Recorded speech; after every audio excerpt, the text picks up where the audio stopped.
Hey you guys, I wanted to show you how you can use Google Forms to create an assignment or a test, and then how to assign it on Google Classroom and what that's going to look like. So first of all, I want to show you that there's two different ways to create the Google Forms. One is that you can actually just go right to Classroom under Classwork. You're going to hit Create, and then you would hit Quiz Assignments. Okay, and then right here, it like automatically creates a Google form for you, and so it will be really easy to like grade import here. However, I do not want to create mine like this. I like to have my assignments created in my Drive so that I can have it like organized kind of well. So I actually am not quite sure where the original file goes if you don't do it like this. Okay, so I'm going to create mine in here. This is I had chosen an old like worksheet assignment actually. I have created tests in here. I can show you one maybe toward the end here, but I'm going to show you a little more complicated way of doing things. So I'm going to go to New, and then I'm going to go More, and then I'm going to go to Google Forms. So I'm going to create a new Google Forms. I'm going to name it Great Depression Reading. Okay. So first thing I'm going to do is I'm going to go up here to Settings, and I'm going to choose what I want. Okay, I want to make it a quiz right away because that's going to help me create my settings. Our school actually was approved for beta testing to do locked mode on our Chromebooks when students are testing. So it's really nice for tests.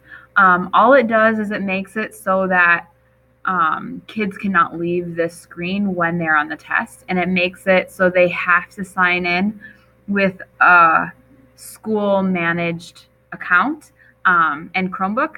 I'm not going to turn that one on for this because it's a homework assignment. So I want them to have some freedom if they need to Google something or whatever. I'm not going to do that. But when I go under quizzes, I can choose like when I want to release the grade. I am going to do this later after manual review because I'm going to use short answers, and I like to hand grade short answers. I can tell them like I can release this information right away if I want.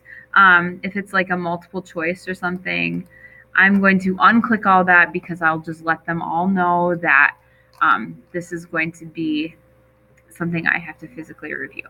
Under presentation, I can decide if I want to show the progress bar, if I want to shuffle the question order, like if it's a test, that's a really nice function. I can also allow them to submit another response. I really don't care, so I'm not going to change that. Students aren't going to do this twice anyway. I know they won't. But if it's a test, I might not want them to be able to redo it, so I can do that. I am going to collect email addresses. If you're doing like a poll or something like that, you might want to make it anonymous. You'll uncheck this. I will restrict it to users at our district domain because I don't want somebody signing in with some random email address. And I'm not going to limit this one to one response, but again, if it was you could choose if you wanted that with a test. You might want that. Again, I can choose if people can edit after submit. I'm going to allow them to do that just in case they want to change their answers, and I'm good. So I'm going to hit save.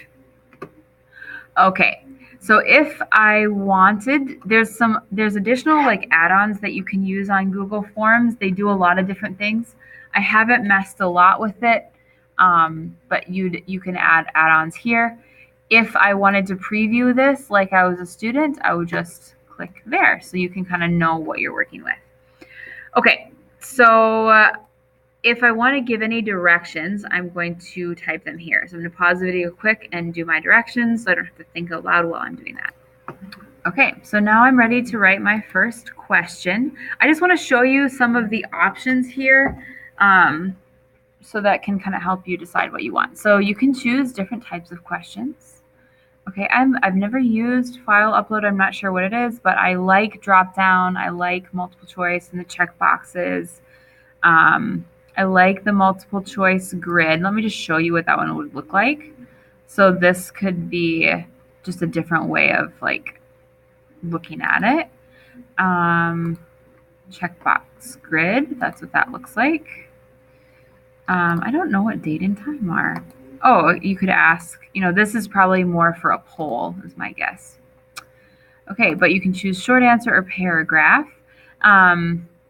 You can also add like sections. So that's where you would create, like, do the title and description. I'm not going to put that there. So that's this one.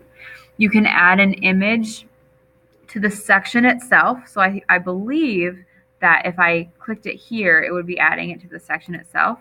If I want to add a picture for just the question, it would go here. I can add a video, so I can put a video in there and then ask a question about the video.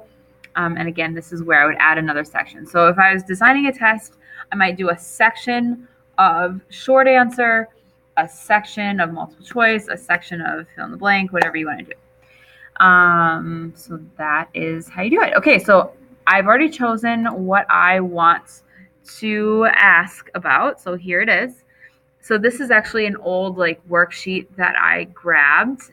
So what I want to do is I'm going to use my snipping tool and I'm going to capture this and put it into Google Forms, and then have the students read the section on Google Forms and answer the question. So the first thing I want to do is open my snipping tool. It's right down here. By the way, you don't need to add snips or anything like that. It can be made simpler. Okay, so here's my new snip. Okay.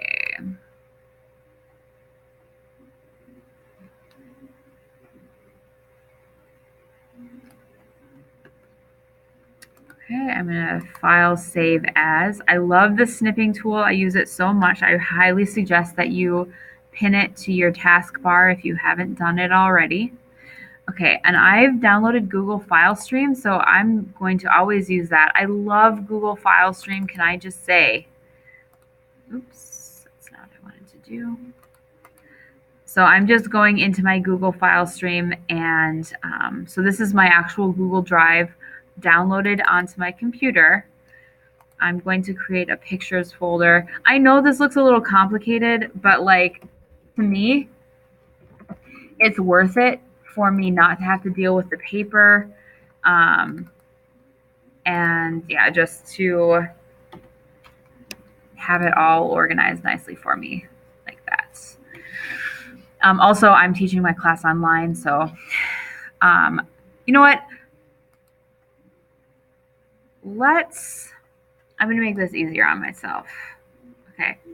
So, okay, wait. Let me just show you how to do what I had said I wanted to. So I'm going to put that picture in here.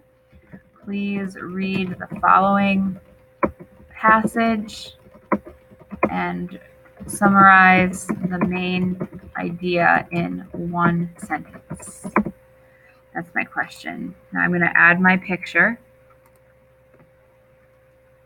I put this under history.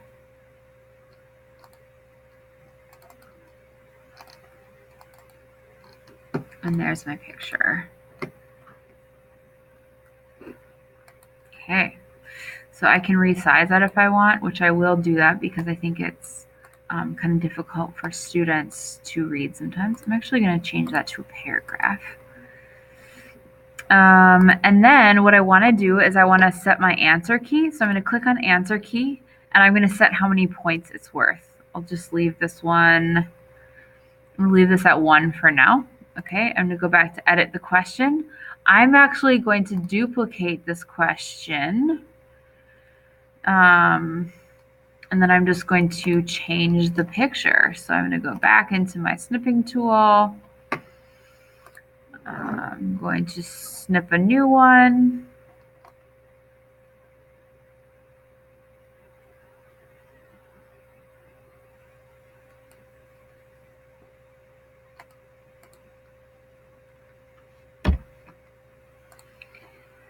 Okay, so I'm going to pause the video now and go ahead and snip each piece that I wanted, and then I will show you kind of how it's going to look at the end. I just thought of this while I was putting my stuff in. I thought I'd show you. There is a little shortcut, okay? So to get to the snips that I had taken, and I put it into Google File Stream. So if I go to the picture I want to add, I'm going to go to Google Drive and I can go to Recent. And because it was so recent, it'll just pop it right up there. So that's the shortcut I wanted to show you. Okay, so I've put in all of my assignments. Okay, so let's just pretend this is ready to go. I am going to go into my Google Classroom. Okay, and then I'm gonna hit. I'm gonna go to classwork. Is that where I'm at already? Yep. And then I'm gonna go to create assignments. Actually, I'm not going to do it that way. I'm going to do it as a quiz.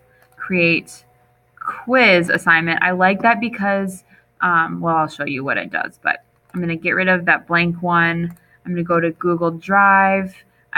It was my most recent thing, so I'm going to add it. I'm going to set my due dates. I always set my topic. It's much easier. And then I'm going to name it. Okay. And then I can choose if I want it to automatically import the grades or if I want to physically go in and change them. I pretty much always leave grade importing just because I think it's easier. I'm going to assign it. Don't forget, I could choose to schedule that assignment, or I could choose like which students I wanted to assign it to. Okay, so I feel like I'm making this sound complicated, but it's really not complicated. Actually, it's super fast and easy. It just has a few steps that you need to pay attention to. Okay, now I'm going to pause the video. I'm going to take that test as a student, or that little quiz thing, and I'm going to show you what it looks like to grade it. Okay, I just submitted the assignment as a student, and I'm going to show you what it looks like. Okay, so if I'm a teacher, I'm going to go, I see that somebody turned it in, so that's kind of nice. And I'm going to click right here. So when I go to take a look and grade, it's going to look like this. I'm going to go up here to edit. That's going to allow me to see the students' responses. And then I'm going to click, I can see by question, by the way. So I'm going to go to responses, and it will do a quick summary for me. I can choose to, I can choose to release the scores to their email, so we'll automatically email them. I never do that, but I usually put the scores on Google Classroom. But what I'm going to do is I'm going to go, I can grade it either by individual, so it'll give me a drop-down menu. And if there's more than one student, I would choose which student I want to grade, or I can go by question. I actually really like this one usually because it hides the students' names for me. I feel like when I can grade it without knowing who the kid is, it will make me less likely to change the score based on if I, favor that kid or not. Okay, so this is what they look like. I can go through and check them as like correct or not correct. If it was worth different amounts of points, I would type the points in here. Like I could even give them extra credit for it. So I just gave that kid extra credit for it, save. And then, okay, wait. If I wanted to grade it by individual, it would just lay it out for me like this, and I could go through and check. I wonder if I can give it half a point. It'll take that from me. Okay, well. Looks like it did. It took half a point from me. So now when I go to summary, it'll show me the summary score, and I can choose to release scores, and then I can send email and release. Okay, so that's what that's going to look like. Now let's just take a look at here. And it didn't automatically import their grade for me, so I'll have to go in and calculate that myself. There's one last thing I want to show you. I want to show you what a test can look like. So I just did like a much more complicated version, but I've got an old test that I want to show you. Hopefully it won't show you any student names on here. But like I said, that's complicated. The test is actually much easier to put in if I'm not adding a bunch of pictures and stuff like that. So this is one of those, this first question is one of those where I snipped something and then I put the questions in it. But usually, you just go in and type the questions, true, false, program the answers. All of these are little snips. So on this one, I had taken a snip and then I had like even drawn on top of the snip. Okay, the reason I did that complicated one is just to show you that there's so many options. It is actually really fast, faster than I made it look. So I do have some old responses on here, by the way, so I could show you. But the nice thing about multiple choice is that it automatically grades it for me, and I never have to even go in and check it because I know it's done already. I can even change the questions while kids are taking the test, and it's going to put it right in there. So, oh yeah, one last thing. I'm just going to show you on this one. I can actually turn off accepting responses. So if I've got a test or something, I can shut it down so kids are not allowed to take the test when I haven't told them to. I can also generate a spreadsheet that will show me all of the answers all in one. So let's just say I took a poll, want to like have a quick glance at what kids have said. It will show me, it'll do that for me as well. So it will also timestamp it. So that's a really nice thing to do. So that is a summary. I think my face got stuck. That's a summary of Google Forms and how to use Google Forms to create an assignment or a test. I think this is probably one of my favorite ones to use just because it's so clean when I go to grade and there's so many options. So I hope that was helpful.